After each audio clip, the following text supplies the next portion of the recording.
नमस्कार।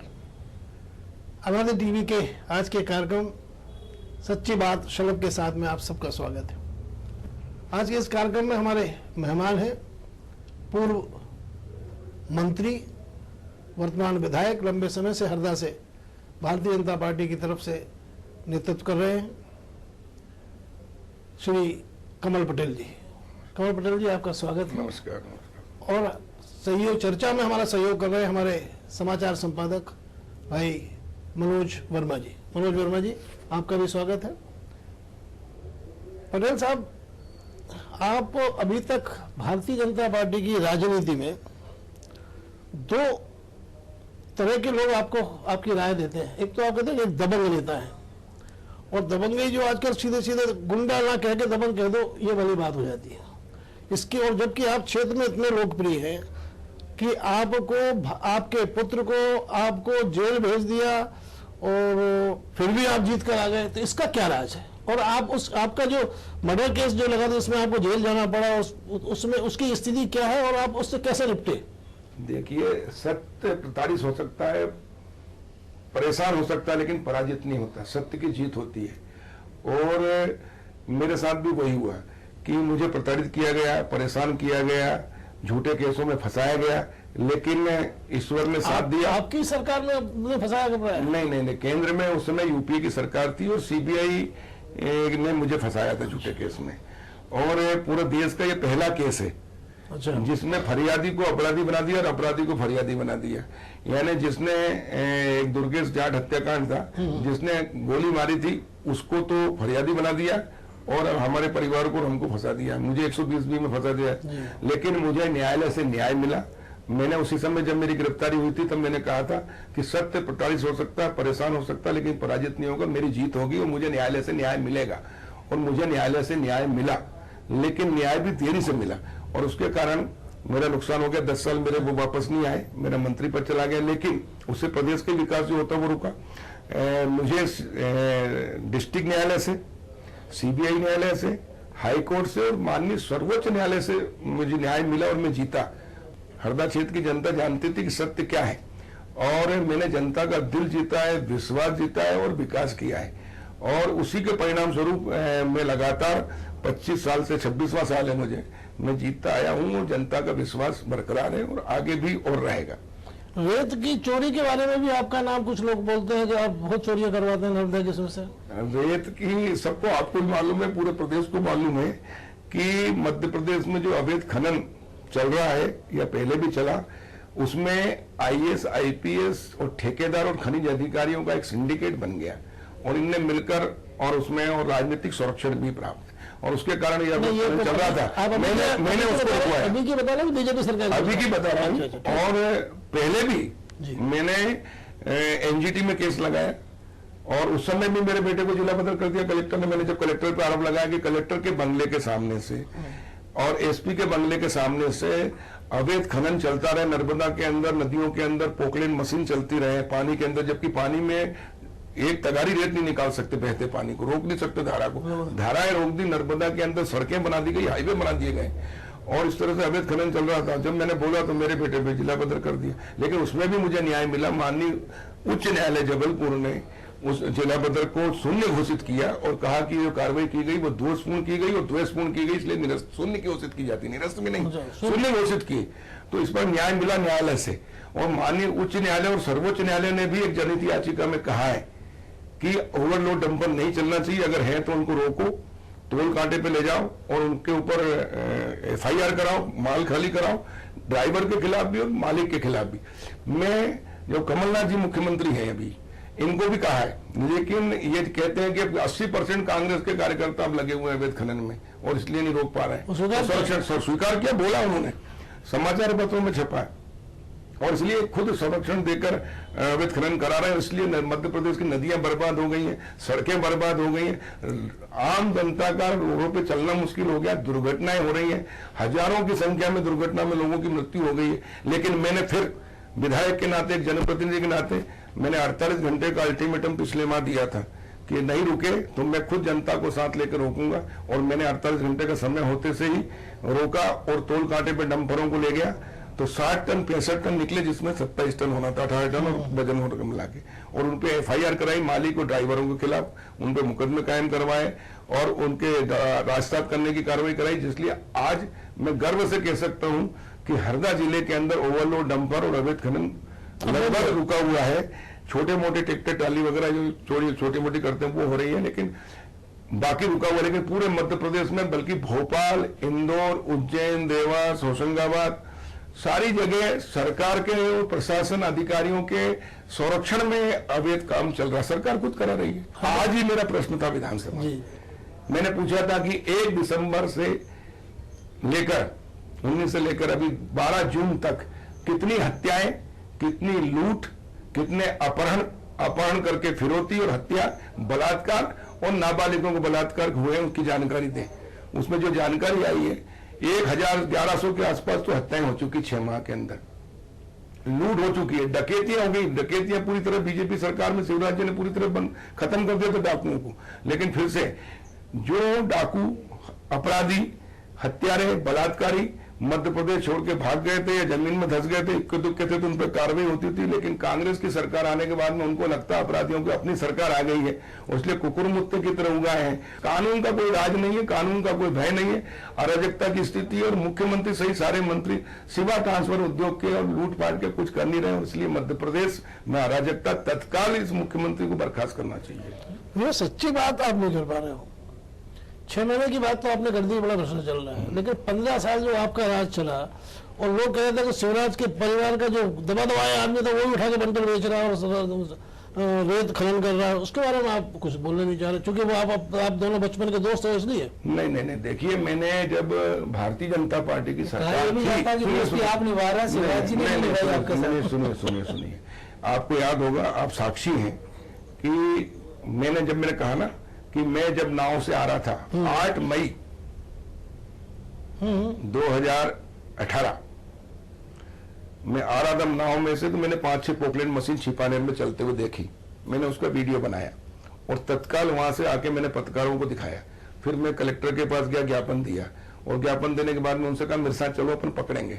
तो कलेक्टर ने कहा सर मेरा बीपी लो हो गया, मेरी तबीयत ठीक नहीं, मैं नहीं जा रहा हूँ, SDM को भेजता हूँ। SDM से बोला तो SDM ने कहा कि सर मेरा ड्राइवर कलेक्टर साहब ले गए, मैं ड्राइवर लेके आता हूँ, आप चलिए। शाम हो रही थी, पत्रकार जल्दी कर रहे थे, तो हम पहुंचे। जब तक वो सब पोकलैंड मशीनें आधे घंटे लेके हमने छुपी हुई को जंगलों, झाड़ियों में से निकाला और वहां मैंने फोटो खींचे और वो समाचार पत्रों में छपा दिल्ली में सब में कि 18 सड़कें पानी के अंदर बन गई, धार रोक दी गई। और मैंने कहा तो कलेक्टर ने कहा कोई अवैध खनन नहीं है। तो मैंने पूछा था उस समय, क्या पानी के अंदर से, बहते पानी में से रेत निकालना वैध है? क्या पोकलैंड मशीन पानी के अंदर नर्मदा में डालना वैध है? और ओवरलोड डंपर चल रहे हैं और उसकी रॉयल्टी 4 खदानें ले ली, 1 खदान की परमिशन कराई और 4 खदानों की रेत निकाल ली। यानी सरकार के खजाने में 1 करोड़ लूट रहे थे। तो वो कलेक्टर ने कलेक्टर ने मेरे बेटे को जिला बदल कर दिया, मेरे खिलाफ झूठे प्रकरण कायम कर दिए। लेकिन मैंने NGT में केस लगाया, मैंने चीफ सेक्रेटरी को, DGP को, कमिश्नर, कलेक्टर और सब खनिज ठेकेदारों को, खनिज अधिकारियों को आरोपी बनाया और उनको नोटिस जारी करवाया। और उसके बाद मैंने SIT गठित करके और जांच के आदेश करवाए। तो मेरी सरकार थी तब भी हमने किया, क्योंकि भारतीय जनता पार्टी का नेता या कार्यकर्ता सरकार भले ही हो लेकिन प्रशासनिक अधिकारी किसी के नहीं होते और ये लूटने में लगते हैं, सरकार बदनाम होती है। और इसलिए हमने उस समय भी कार्रवाई कराई और मैं मुख्यमंत्री, तत्कालीन मुख्यमंत्री शिवराज जी को बधाई देता हूं कि उन्होंने मेरी मांग पर तत्काल मध्य प्रदेश में नर्मदा के खनन पर रोक लगाई, सारे हजारों करोड़ के ठेके निरस्त किए और मशीनों पर, नदियों में चलाने पर रोक लगाई। और उसके कारण पूरे प्रदेश में छापे डले और हजारों डंपरों के खिलाफ कार्रवाई हुई, अधिकारियों के खिलाफ भी कार्रवाई, ठेकेदारों के खिलाफ भी कार्रवाई हुई है। लेकिन उसके बाद सरकार चली गई, कांग्रेस की सरकार आ गई और ये तो रात दिन लूटने में लगी हुई है, क्योंकि कमलनाथ खुद कहते हैं कि 80% कांग्रेस के लोग कर रहे हैं। 15 साल आप लोगों ने लूटा तो थोड़ा इनको लूट लेने दीजिए, क्या तकलीफ हो। लेकिन एक आरोप ये भी है कि आप जो अवैध खनन की जो दुखती रह गई उसको दबाना आपको अच्छे से पता है कि शिवराज सरकार हो चाहे कमलनाथ, जब आपके बेटे का जिला बदर का मामला होता आप सड़क पर उतर आते अवैध खनन के खिलाफ। और अभी दोबारा जब बामने केस में बेटे की जमानत हो जाती है और कलेक्टर ये कहता है और SP कि हम इसके खिलाफ अपील करेंगे, इसके बाद फिर आप अवैध खनन के खिलाफ मोर्चा बोलते हैं, बिल्कुल। वो कलेक्टर बेगपुर पर जाता है और आपको समय मिलता है कि कोई वकील आपके बेटे के लिए नहीं मिल रहा है, समय चाहिए। तो ये जो दुखती नग है, इसको कैसे दबाते हैं? नहीं, देखिए ऐसे नहीं है, ये गलत बोल रहे हैं आप। मैं मामला उठाता हूँ नहीं, प्रशासन के खिलाफ। नहीं, हाँ, टाइमिंग देखिए ना, जब मैंने पहले मामला उठाया नर्मदा का, उसके बाद मेरे बेटे को जिला बदल किया। हाँ, ये तो सही है। मेरे ऊपर झूठे केस बनाए। इसी प्रकार अभी भी जब लोकसभा चुनाव आया, कांग्रेस ने षड्यंत्र कर मेरे बेटे को फंसाया, क्योंकि मेरे खिलाफ कुछ नहीं हो सकता। मेरे खिलाफ कोई मैं गलत काम करता नहीं, लेकिन सुनता हूं। मेरा बेटे को जरा मेरी पत्नी के बारे में कुछ लिख दिया तो उसको गुस्सा आ गया, उसने फोन पे कुछ बोल दिया। इतना सा मामला है, लेकिन उस पर 10,000 का इनाम और 25,000 का इनाम घोषित कर दिया। किसमें? जिसमें थाने से जमानती अपराध है। 294 में कोई बड़े फोन के ऊपर कुछ बोलना कोई बड़ा अपराध नहीं है, अपराध, लेकिन छोटा भी हम मानते हैं। हमारे बेटे गलती, मैंने उस समय भी कहा था कि मेरा बेटा दोषी है तो उस पर कार्रवाई हो। कानून सबके लिए समान है, चाहे कमल पर का बेटा हो या मुख्यमंत्री का बेटा हो या प्रधान, कोई भी हो, कानून सबके लिए समान, कानूनी कार्रवाई करें। लेकिन द्वेषपूर्ण कार्रवाई करना, राजनीतिक रूप से बदनाम करके करें, उसकी आड़ में पूरे मेरे बीजेपी के कार्यकर्ता चुनाव में स्पीकर सबके घर छापे मारना शुरू कर दिया, ताकि बीजेपी का कार्यकर्ता चुनाव प्रचार करने में निकले। तब मैंने एसपी के खिलाफ चुनाव आयोग में शिकायत की कि ये कांग्रेस के एजेंट के रूप में काम कर रहा है, तो फिर जाकर रुका। तो इस प्रकार चुनाव जीतने के लिए षड्यंत्र करके फंसाया गया है। और हम कह रहे हैं ना कि हमारे खिलाफ जितनी भी झूठी रिपोर्टें लिखी गई, उनकी जांचें हुई हैं, जांचों में सब झूठी पाई गई है और उस पर खात्मा पुलिस नहीं लगाया है। जिस पुलिस ने मुकदमा कायम किया उसी ने खात्मा लगाया, किसी में नहीं। मेरे ऊपर मेरे को झूठा फंसाया, मैं कोर्ट से डिस्चार्ज हुआ, डिस्ट्रिक्ट कोर्ट, हाई कोर्ट और सुप्रीम कोर्ट से ऊपर तो कोई नहीं, सुप्रीम कोर्ट में भी डिस्चार्ज हुआ। और जिसको फरियादी बनाया था कांग्रेस की सरकार में, वो मुलजिम बना है, कांग्रेस का नेता। और मैं जब कार्रवाई करता हूं, देखो मेरा शुरू से मैं विद्यार्थी परिषद से काम कार्यकर्ता बन के आया, संघ का कार्यकर्ता। मैं अन्याय अत्याचार के खिलाफ हमेशा लड़ा हूं, चाहे मेरी सरकार हो तब भी लड़ा हूं, विपक्ष है तब भी लड़ा हूं। उसी के कारण जनता का दिल और विश्वास जीता है, पार्टी का भी विश्वास जीता है और आगे लड़ते रहेंगे। और जब जब जो लड़ेगा अच्छी व्यवस्था के खिलाफ, जो भी लड़ेगा, तो उसको सारे जितने भ्रष्ट लोग हैं वो सब मिलकर एक सिंडिकेट बना लेते हैं, उसके खिलाफ षड्यंत्र करते हैं। और मेरे खिलाफ भी ये हुआ, लेकिन मुझे न्यायालय से न्याय मिला। ऊपर वाले क्या न्याय मिला? जनता के दरबार में न्याय मिला, जनता ने न्याय दिया। लेकिन आपने शुरुआत की, कैलाश जी के साथ आपने शुरुआत की, विजय शाह के साथ, आपको लगता है आप कहीं पीछे पिछड़ गए? भले षड्यंत्र हो या बेटे के कारण हो, बाकी दो नेता आगे निकल गए। मैं कहीं पीछे नहीं। अभी फिलहाल बहुत सारे नेता ऐसे आपके सहयोगी, खासतौर से कमल पटेल की बात करें, जालम सिंह पटेल की, कैलाश विजयवर्गीय की, सब कहीं ना कहीं बेटों के चक्कर में परेशान है। नहीं, देखिए, जब हमको फंसाने का प्रयास करते, मेरे ऊपर 307 का झूठा केस लगाया, मेरी सरकार थी तभी लग गया झूठा केस, सरेआम झूठा। मेरे पे हमला हुआ और मेरे पे मुकदमा कायम करा दिया डीजीपी, क्योंकि मेरे खिलाफ मुख्यमंत्री, लेकिन अधिकारियों के खिलाफ जब हम बोलते हैं, हम जब डीजीपी को मुलजिम बनाते हैं एनजीटी में, जब चीफ सेक्रेटरी को मुलजिम बनाते हैं, हम आईएएस में कह रहा हूं, आज भी कह रहा हूं कि मध्य प्रदेश में आईएएस और आईपीएस एक सिंडिकेट बन गया और ये पूरी तरह से लूटने में लगे हुए हैं। क्योंकि अगर जिले का कलेक्टर चल सकता है, सुनिए, जिले का कलेक्टर, जिले का एसपी, जिले के क्लास वन अधिकारी अगर ईमानदार हो तो नीचे बेईमानी नहीं हो सकती, एक सुई भी नहीं गड़बड़ हो सकती, न अपराध हो सकते हैं। लेकिन जब ये अपने पद को बनाए रखने के लिए, पैसा कमाने के लिए राजनेताओं का गलत आदेश का पालन करते हैं और मिलकर एक सिंडिकेट बन जाता है, तो जनता तराई करती है। और जब जनता तराई करती है तो उनके खिलाफ किसी की हिम्मत नहीं होती बोलने की। उस समय कमल पटेल ही बोलता है, क्योंकि भारतीय जनता पार्टी का एक कार्यकर्ता है, राष्ट्रीय स्वयंसेवक संघ का स्वयंसेवक है, विद्यार्थी परिषद का कार्यकर्ता है। हम पद की चिंता नहीं करते, हमको किसी का डर नहीं, क्योंकि हम गलत करते नहीं और इसलिए गलत सहन करते नहीं। और इसलिए अन्याय अत्याचार के खिलाफ लड़ने की क्षमता अगर किसी में है आज, तो भारतीय जनता पार्टी के कार्यकर्ता नेता नहीं है, कमल पटेल में है। और उसके लिए चाहे नुकसान हो जाए तो हो जाए, कार्यकर्ता से बड़ा कोई पद नहीं है। समाज सेवा करना विधायक के रूप में भी कर सकते हैं। अभी मुख्यमंत्री ने रुकवा पा रहा अवैध खनन, मंत्री ने रुकवा पा रहा, लेकिन कमल पटेल ने रुकवा दिया हरदा में। आप पता कर लो जाके, पूरे प्रदेश में एक जगह रुका हुआ तो हरदा में, और कार्रवाई हुई। पूरे मध्य प्रदेश में इतनी कार्रवाई नहीं होती, अकेले हरदा में। हरदा से निकलना, इंदौर वाले डंपर बंद हो गए, खंडवा वाले डंपर बंद हो गए। वो घूम के होशंगाबाद से बुधनी, नरसुल्लागंज, खाते गांव होते हुए इंदौर जाते, हरदा होते हुए नहीं जाते। हरदा के अगर सुनिए, अगर हम भी इन अवैध खनन करने वालों से, इन अधिकारियों के साथ साठगांठ कर लेते तो हमारे यहाँ भी चलता है, लेकिन हम नहीं करते हैं। तो इसलिए सच्चा कौन है? नहीं, तो आप इस पूरी प्रणाली में आपके सबसे ज्यादा विधायक सांसद है, वो बाकी लोग खिलाफ आवाज क्यों नहीं उठाते? उठाना चाहिए, तो उठाना आपने चाहिए। कभी उनसे बात की है या पार्टी फोरम पे बात की है नहीं कि अवैध उत्खनन इतना बड़ा मुद्दा है? क्योंकि नर्मदा जीवनदायिनी नदी है जिसके लिए शिवराज सिंह चौहान ने यात्रा करते हैं, दिग्विजय सिंह ने यात्रा की है, बाकी मंत्री यात्रा कर रहे हैं, कंप्यूटर बाबा घूम रहे हैं।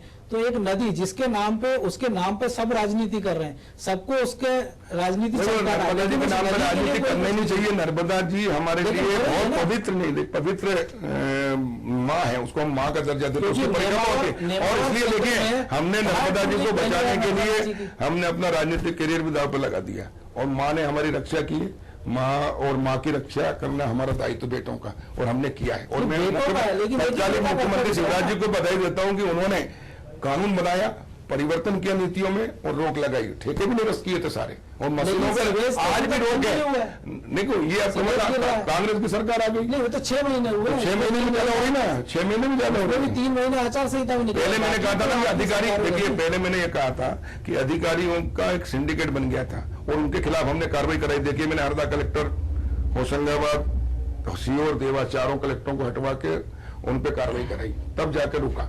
और मुख्यमंत्री ने की कार्रवाई, तत्कालीन मुख्यमंत्री शिवराज जी ने। कमलनाथ जी क्यों नहीं कर रहे? मैं आज चुनौती दे रहा हूं आप सबके माध्यम से जनता कि कमलनाथ जी आज एक आदेश निकाल दें कि अगर जिस जिले में नर्मदा जी में या नदियों में मशीन चली या ओवरलोड डंपर निकले, अवैध खनन हुआ और पकड़े गए किसी ने बाहर से अधिकारी में, तो वहां के कलेक्टर एसपी को तत्काल बर्खास्त कर दूंगा या हटा दूंगा, लूप लाइन में डाल दूंगा और उन पे FIR। कल से देखिए एक भी डंपर नहीं चलेगा। लेकिन सरकार खुद कराना चाहती क्योंकि माल चाहिए इनको।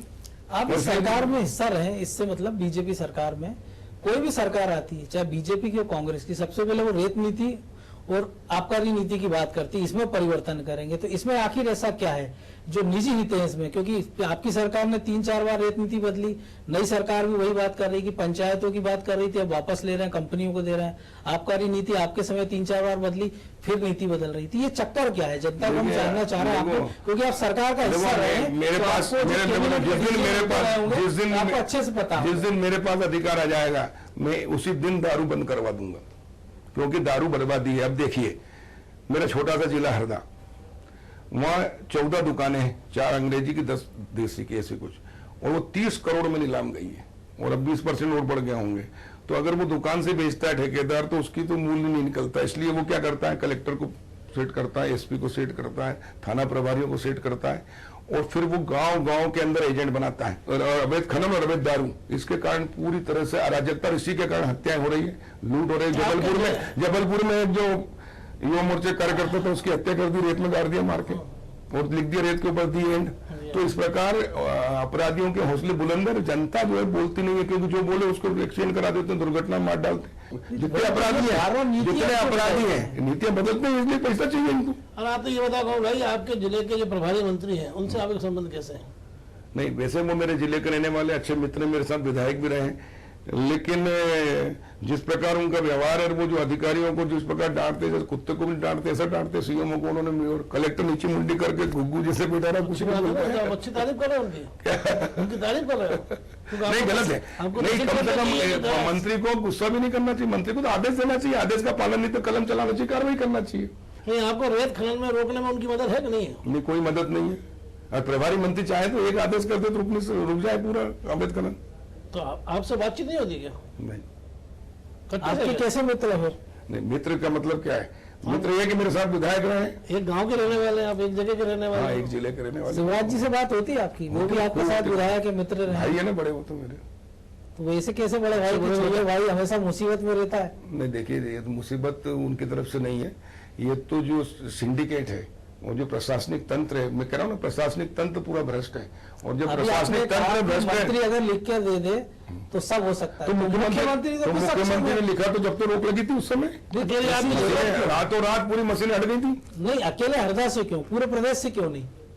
जिस आदेश की आप बात कर रहे हैं कि कमलनाथ उस समय सरकार को पूरे दे देना था कि डंपर शिवराज सिंह जी ने जब रोक लगाई, एसपी पे कार्रवाई शिवराज सिंह जी ने जब ये रोक- मांग आपने शिवराज सिंह से की, ये आदेश वो भी जारी कर सकते शिवराज थे। सिंह जी ने जब आदेश किया तो पूरे प्रदेश का किया था, और उस समय पूरे प्रदेश में मशीनों पर रोक लग गई थी और छापे डले थे और कार्रवाइयां हुई थी। कमलनाथ जी के आने के बाद वापस शुरू हो गया। आपको अगर पता हो, जब आपके मुख्यमंत्री ने बंद की थी तब मुरैना में उसी कांड के चक्कर में पुलिस वाला मारा गया था। उसके पहले नहीं, उसी के तत्काल बाद तो कार्रवाई होगी ना। कार्रवाई में देखो अपराधी को जो पैसा कमाते हैं उनके आड़े जो आता है उनको वो निपटाते हैं। कई लोगों की अभी भी हो रही ना, चाहे अधिकारी जो खिलाफ काम करेगा उसके, लेकिन अगर जिले के कलेक्टर एसपी अगर ईमानदार है और दमदार है और वो कार्रवाई करते हैं तो कोई नहीं रोक सकता। लेकिन अब वो खुद ही पैकेज पे गए हुए हैं तो क्या करेंगे, क्या रोकेंगे? पैकेज पे तो चलिए गए, जो पिछले 15 साल में तो वो सब भी पैकेज वाले थे क्या? आपकी सरकार में पैकेज थे क्या? नहीं थे ना, तब तो रोक लेकिन लगेगा। उनका सिंडिकेट कैसे था? अरे सिंडिकेट तो अधिकारियों का था ना, तो वही तो तो मतलब तब तो पैकेज हमने आवाज वाले थे उठाई ना। और उसके बाद शिवराज जी ने कार्रवाई की। जब उन्होंने ध्यान में लाया 15 साल में एक बार हमने शिवराज जी को ध्यान में लाया, उन्होंने कार्रवाई की। हम कमलनाथ जी के ध्यान में ला रहे हैं, वो भी कार्रवाई करें, आप पे ये हमारी मांग है। आप पे 302 की कार्रवाई आपकी सरकार ने करी नहीं, तो मेरी सरकार ने नहीं की, केंद्र में यूपीए की सरकार थी। नहीं तो सीबीआई के अधिकारी मुझसे कहते थे सर आप कुछ नहीं, आप दोषी नहीं है। अनुशंसा तो राज्य सरकार करती है। नहीं, राज्य सरकार ने बिल्कुल, नहीं ये की थी। बिना राज्य सरकार के नहीं की अनुशंसा थी। के सीबीआई वो उस समय केंद्र में कांग्रेस की सरकार थी, उनके इशारे पे हुआ था, लेकिन मुझे न्याय मिला और मैं निर्दोष हूँ। कमलनाथ सरकार बनी थी, उन्होंने कहा काफी सारे वादे पूरे किए। एक जन आयोग की बात की थी जिसमें सारे भ्रष्टाचार जो आपकी सरकार मतलब बीजेपी सरकार के थे, लेकिन वो सारे मामले जिनमें शिवराज सिंह के खिलाफ वो आरोप लगाते थे, तो जन आयोग बना नहीं। तो आपको लगता है जितने अच्छे संबंध आपके शिवराज जी से उतनी शिवराज जी के कमलनाथ जी से भी हैं? देखिए ऐसा है कि पिछले विधानसभा में उन्होंने कहा था कि हम जांच कराएंगे, ये कराएंगे। जब कांग्रेस के विधायकों ने प्रश्न किए तो उसमें आया कि नर्मदा में जितने वृक्षारोपण किए गए थे उसमें भ्रष्टाचार है। तो उत्तर मंत्री ने उत्तर दे दिया कि नहीं है। आप सहमत हो? सिंहस्थ में भ्रष्टाचार हुआ तो मंत्री, अरे सुनो तो मंत्री, अरे मेरी बात सुनो, मेरी बात सुनो, मंत्री ने उत्तर दे दिया कि कुछ नहीं हुआ, है ना। तो टोटल तो वो फेल हो रही है और उनके मंत्री बाद में लड़ते हैं कि ये जवाब दिया, क्या करें जो अधिकारी। ये देखिए नर्मदा वृक्षारोपण, देखिए मेरी बात सुनिए, भ्रष्टाचार करते हैं अधिकारी, बदनाम होती है सरकार, और इसलिए सरकार को चाहिए कि इनके ऊपर अंकुश रखे और उन पर कार्रवाई करे, चाहे सरकार बीजेपी की हो चाहे सरकार कांग्रेस की। वही तो हम पूछ रहे हैं कि इस जवाब से आप संतुष्ट और हो? कार्रवाई नहीं कर रहे हैं इसका मतलब है कि वो भी मिले हुए हैं। कृष्णा साहब इनके जवाब नहीं दे रहे, इसलिए मतलब मिले हुए क्या कि इस जवाब से आप संतुष्ट हो? कौन से? जो नर्मदा नदी का जो जवाब आया था, जिसने प्रश्न किया वो, जिसने उत्तर दिया वो। इस नर्मदा का एक बड़ा हिस्सा उस वृक्षारोपण मैं तो आज ये फिर मैं आपके माध्यम से आज मांग और आपके क्षेत्र के बगल में नीमच में मुख्यमंत्री शिवराज सिंह तत्कालीन पौधा लगाने, मैंने एनजीटी में केस लगाया था और मैंने खुद ने बहस की थी। पहले उन्होंने याचिका खारिज कर दी थी कि बोले रोक लग गई होगी। मैंने कहा नहीं, अभी अधूरा काम हुआ है। एक चीफ सेक्रेटरी और डीजीपी के भोपाल इंदौर में सबके डंपर निकल रहे दिखते हैं, इन पे कार्रवाई नहीं हो रही, मतलब इनका संरक्षण है, इसलिए इनको भी नोटिस दिया जाए और एक एसआईटी गठित करके पूरी नर्मदा में कितना अवैध खनन हुआ है, हजारों करोड़ का अवैध खनन हुआ, उसकी ठेकेदारों से इनसे वसूली की जाए। और जो अधिकारियों की जिम्मेदारी थी कानून का पालन करने का, रोक लगाने का, नहीं की तो उनको भी दंडित किया जाए, ताकि भविष्य में किसी अधिकारी की हिम्मत ना हो कानून का पालन ना करे। और लेकिन एसआईटी की गठित होगी, जांच ही नहीं हो रही ना पूरी, तो वही तो मांग कर रहे हैं। आप गए कोर्ट वापस जा रहे हैं ना, पैसे चल रही बढ़ रही है, उसकी हम तो मांग कर रहे हैं। आज भी जांच हो जाए तो दूध का दूध पानी का पानी हो जाएगा। इनके ऊपर हजारों करोड़ की रिकवरी निकलेगी ठेकेदारों पर, अधिकारियों पे, और ये सब नौकरी जाएंगे, जेल जाएंगे। तो और इसलिए मैं अब न्यायालय, विलंब क्यों? इसलिए अब मैं न्यायालय जा रहा हूँ, माननीय उच्च न्यायालय में जाकर। एक तो कोर्ट की अवमानना, कोर्ट ने कहा है कि 18 टन से ऊपर डंपर नहीं चलना चाहिए, लेकिन चल रहे हैं, तो इसके लिए कलेक्टर और एसपी और वहां के खनिज अधिकारी और प्रशासनिक अधिकारी दोषी है, उनके खिलाफ कार्रवाई कराएंगे। और दूसरा, मध्य प्रदेश में मशीनों से ये जो अवैध खनन हो रहा है, और कमलनाथ जी का ये कहना कि 80% कांग्रेस के लोग कर रहे हैं, हमारे कार्यकर्ता, इसलिए कार्रवाई नहीं हो रही, तो इनके खिलाफ भी 20 तो आपके हैं उसमें है, 80 उनके, तो 20 आपके भी हैं। मतलब नहीं, वो किसी के भी कार्रवाई करें ना। सरकार देखो, सरकार किसी की नहीं होती, जनता की होती है, और इसलिए उसको जनता के प्रति वफादार होना चाहिए और उसके लिए कार्य करना चाहिए, नहीं कर रहा है, और इसलिए कमलनाथ जी के खिलाफ भी हम जा रहे हैं। इसी प्रकार इन्होंने चुनाव के पहले कहा था कि हम किसानों का 2 लाख का कर्जा माफ करेंगे, हम महिलाओं के समूह का कर्जा पूरा माफ कर देंगे। पहली बैठक में इन्होंने कहा था युवाओं को पहली कैबिनेट में 4000 रुपए महीना देने लगेंगे, बेरोजगारी भत्ता नहीं तो रोजगार देंगे, महिलाओं को, बुजुर्गों को, विकलांग को, दिव्यांग को, विधवाओं को जो 300 पेंशन मिल रही है वो 1000 कर देंगे, और कर्मचारियों को सबको रेगुलर कर देंगे। सबको लॉलीपॉप दिया, वचन दिए, और चुनाव जीत गए, सरकार बना ली, भूल गए, कुछ नहीं किया, और इसलिए सबके साथ धोखा किया। इसके लिए भी मैं एफआईआर करने गया हूँ पुलिस में, लेकिन कार्रवाई जांच चल रही है। अब मैं कोर्ट में जाऊंगा इनके खिलाफ। राहुल गांधी ने कहा था 10 दिन में अगर कर्जा माफ नहीं किया 2 लाख का तो मैं मुख्यमंत्री बदल दूंगा, नहीं बदला, तो ये जनता के साथ वादा खिलाफी और धोखाधड़ी और 420 है, उसके खिलाफ भी हम पुलिस में गए, हम कोर्ट में जाएंगे। आपने मध्य प्रदेश के बढ़ते अपराध की बात की, एनसीआरबी के जो आंकड़े हैं कि पिछले 15 साल की बात करें, इस 6 महीने भी जोड़ लें तो महिला अपराधों में मध्य प्रदेश नंबर 1 है। और वही मुख्यमंत्री जो 13 साल रहे शिवराज जी, वो बेटी बचाओ बेटी पढ़ाओ अभियान फिर से शुरू कर रहे हैं पब्लिक के बीच जाके। तो जब वो सरकार में थे तब तो इन अपराधों को रोकने कोई गंभीर प्रयास हुए नहीं। अब इस ड्रामे का क्या औचित्य आप देखते हैं? देखिए, शिवराज सिंह जी ने बहुत गंभीरता के साथ अपराधों पर कंट्रोल किया है। मैं गर्व के साथ कह सकता हूं कि मध्य प्रदेश चंबल और भिंड मुरैना डाकू क्षेत्र कहलाता था, और रोज समाचार पत्रों में विधानसभा में मामला उठाते थे, गडरिया नहीं पकड़ा गया है। ये कई कांग्रेस के दिग्विजय सिंह के राज में तो एक भदौरिया टीआई थे, उन्होंने गडरिया को और निर्भय गुजर को मारने का किताब ले लिया, 3-3 स्टार लगवा लिए। दिग्विजय सिंह जी मुख्यमंत्री लगा, बाद में पता लगा वो जिंदा है। लेकिन सही कार्रवाई अगर किसी ने की है डाकुओं के खिलाफ, अपराध के खिलाफ, तो शिवराज सिंह चौहान की भाजपा सरकार ने की, और पूरी तरह से डाकू मुक्त कर दिया था इस प्रदेश को। लेकिन अब कुकुर मुत्ते की तरफ रुक गए। अभी मैंने आज ही प्रश्न किया, उसमें 33 डकैतियां हो गई 6 महीने के अंदर, और एक भी नहीं पकड़ी गई। इसी प्रकार 1100 हत्याएं हो गई हैं, लूट हो गई है, 5455 लूट के प्रकरण हो गए, उसमें से 700 पकड़ाए, बाकी नहीं पकड़ाए। कमल भाई, सरकार कब गिरा रहे हो? हम नहीं गिरा रहे सरकार। सरकार तो जो खुद आत्महत्या करने वाले हो उनको मारने की जरूरत क्या है? क्यों, क्या गलत सरकार चला रहा है? नहीं, सरकार जिस दिन कमलनाथ जी विस्तार करेंगे मंत्रिमंडल का, मैं दावे के साथ कह रहा हूं, उस दिन उनकी उल्टी गिनती शुरू हो जाएगी। इसलिए कमलनाथ जी विस्तार ही नहीं कर रहे। नहीं करेंगे? नहीं करेंगे। जब तक विस्तार नहीं करेंगे, जब तक सरकार चलेगी। जिस दिन विस्तार करेंगे सरकार गिर जाएगी। मान लिया जाए कि 5 साल अगर विस्तार नहीं हुआ तो सरकार चलेगी। चलने देखो कांग्रेसी कितना सहन करते हैं, नहीं, उनके ऊपर हमारे ऊपर कुछ नहीं है, हमारे ऊपर कुछ नहीं। हम तो विपक्ष की भूमिका दी जनता ने, हम दमदारी से विपक्ष की भूमिका। कर्नाटक में क्या हुआ? कर्नाटक में देखो हाल खराब आपकी पार्टी का जादू है ना? नहीं, हमारा कोई जादू नहीं है, तो कांग्रेस की सत्ता की लड़ाई है। देखिए, कांग्रेस शुरू से सत्ता में रही है। जिस प्रकार पानी में मछली रहती है और पानी से बाहर निकलते से तड़पती है, तो ऐसी कांग्रेसियों को जब सत्ता नहीं मिलती तड़पते हैं। जिनको पद नहीं मिले वो तड़प रहे हैं। तो आदत तो आपकी पार्टी के लोगों को भी लग गई ना 15 साल में? नहीं, हम तो बहुत सारे लोगों को। अभी शेडो कैबिनेट की बात हो रही है कि शेडो कैबिनेट बनाएंगे। अच्छा, तो कुछ भी करो, आप अपने मन से भी कुछ कह दो। नहीं, मन से नहीं, आपके नेता प्रतिपक्ष ने कहा है कि शेडो कैबिनेट बनाएंगे। नहीं, वो तो इसलिए कि सरकार को ठीक से करने के लिए करेंगे। तो वो तो बिना उसके भी कर सकते, क्योंकि पिछली बार कांग्रेस सरकार ने बनाई थी, तब आपने विरोध किया था उसका। अब उनसे पूछिए आप, नेता प्रतिपक्ष से। नहीं, फिर भी आप विधायक दल में शामिल हैं, आपकी बात होती होगी, या क्या नेता प्रतिपक्ष बिना आप लोगों से बात करे कोई डिसीजन ले लेते हैं? गलत बात पे आप नहीं बोलोगे तो बीजेपी तो मुझे नहीं लगता कोई दूसरा ऐसा दबंग विधायक है जो सच बोल सकता है। नहीं है, बीजेपी में तो हर विधायक दबंग है। कुछ ज्यादा दबंग नहीं है जैसे आकाश विजयवर्गीय जैसे? अरे आकाश कितना मासूम है। बहुत क्या परिस्थितियां आई होगी उस समय ऐसी हुई, इसके कारण ऐसा हो गया। तो तुम बोलते हो तो बोलता भी नहीं है। ये तो आपको तय करना। आपने कहा कि सारे, लेकिन छक्के मारे उसने। नहीं, अब वो जो भी हुआ, वो तो बॉल को क्या प्लेट कर रहा था, गलती मतलब ठीक से हिट भी नहीं कर पाए। नहीं, उद्देश्य नहीं था। बिजली कटौती की एक बड़ी बात होती है, सरकार सबसे ज्यादा चिल्लाती, कहती कि बीजेपी के लोग बिजली कटौती में लगे हैं, सरकार को बदनाम कर रहे हैं। पूरी तरह से गलत आरोप है। देखिए, बिजली ये बेच रहे हैं। भारतीय जनता पार्टी की जब सरकार बनी 2003 में, तब 2990 मेगावाट बिजली हमको मिली थी। उत्पादन मध्य प्रदेश में होता था, जो केंद्र से मिलती थी।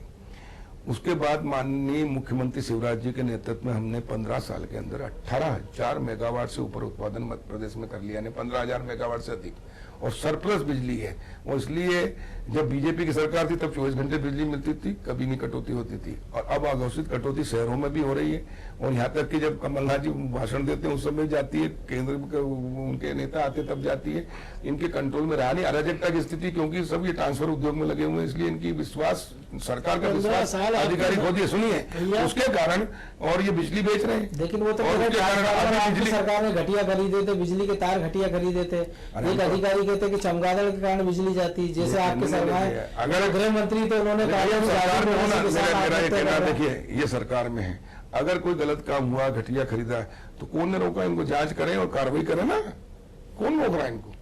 कमल भाई, बहुत बहुत धन्यवाद, आपने अपना बहुमूल्य समय निकाला और आज हमारी सच्ची बात शलभ के साथ में आप यहाँ पधारे, और हमने काफ़ी प्रयास किया आपको फटकने का, लेकिन अच्छे कुशल पहलवान की तरह आप हर बार को संभाल के निकलते रहे।